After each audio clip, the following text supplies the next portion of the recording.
हरिग्राम येथे मंगळवारी राजमाता महिला मंडळाच्या वतीने हळदी कुंकू समारंभाचे आयोजन करण्यात आले होते। या हळदी कुंकू समारंभामध्ये लेख वाचवा अभियानाअंतर्गत समाज प्रबोधनपर गीते सादर करण्यात आली।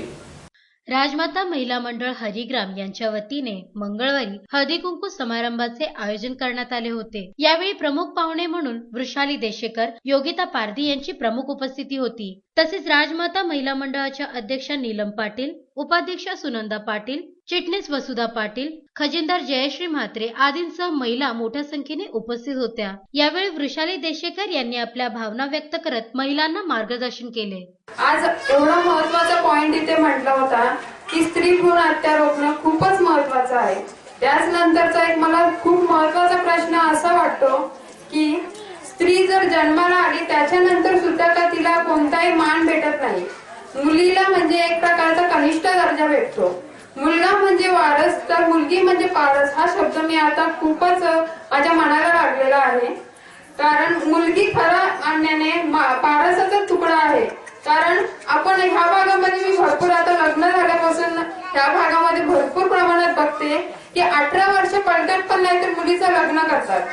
निदान तिला शिकवा, तिच्या पायावर तिला उभे राहण्या इतके तिला एक प्रकारे तिला सुदृढ बनवा की पुढे काय होईल। कारण कमी वयात तिचं लग्न केलं तर पुढे काय होईल आपल्याला काय गॅरंटी नसते। जर तिचं पुढे काही बरं वाईट झालं तर ती स्वतःचं पोट कशी भरेल, तिच्या मुलाबाळांचं कसं सांभाळ करेल, त्या योग्य तर निदान तिला बनवा ना। आणखी अजून एक की आया काय म्हणतात की मुलगी पुढे जाऊन कोणत्या मार्गाला लागेल असं नाही, स्वतःची मुलगी स्वतःच्या हातात ठेवा आणि तिच्यावर लक्ष ठेवणे आपलंच काम आहे।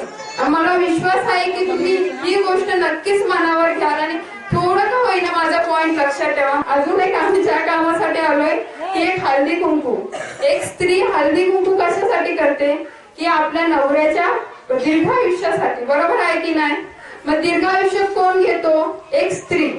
तर स्त्री आपल्या मुलाचा पतीचा सांभाळ म्हणजे त्याच्या दीर्घायुष्यासाठी एवढे उपवास व्रत करते। मग एक स्त्रीच आपल्या मुलाचं पुढे जाऊन चांगलं करणार आहे। या हळदी कुंकू समारंभासाठी कृषी उत्पन्न बाजार समितीचे संचालक संतोष पाटील यांनी विशेष सहकार्य केले। यावेळी लेख वाचवा अभियानाअंतर्गत गणेश म्हात्रे यांनी गीतांच्या माध्यमातून समाज प्रबोधनपर गीते गायली। चारों तरफ उजाला पर अंधेरी रात थी, जब वो हुए शहीद उन दिनों की बात थी। आंगन में बैठा बेटा माँ से पूछे बार बार, दीपावली पे क्यों ना आए पापा अब की बार, दीपावली पे क्यों ना आए पापा अब की बार। पुढे काय म्हणतो म्हणले ऐका, तो बसलेला आहे आईकडे बघतोय, आईचं ते रूप त्याला बघवत नाही म्हणतो। 4 वर्षाचा मुलगा म्हणतोय माँ क्यों न तूने आज भी बिंदिया लगाई है दोनों हाथ खाली न मेहंदी रचाई है, ना क्यों न तूने आज भी बिंदिया लगाई है दोनों हाथ खाली न मेहंदी रचाई है, बिछिया ही नहीं है।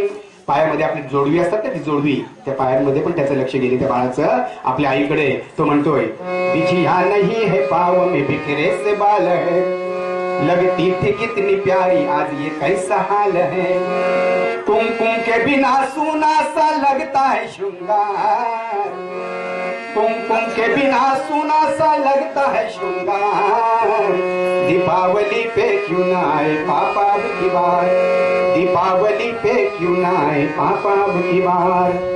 मुलगा तो बाहेर खेळायला गेलेला, कारण माहित ना माझे वडील वारलेत काय किंवा अजून काय, काहीच कळत नाही त्या 4 वर्षाच्या मुलाला।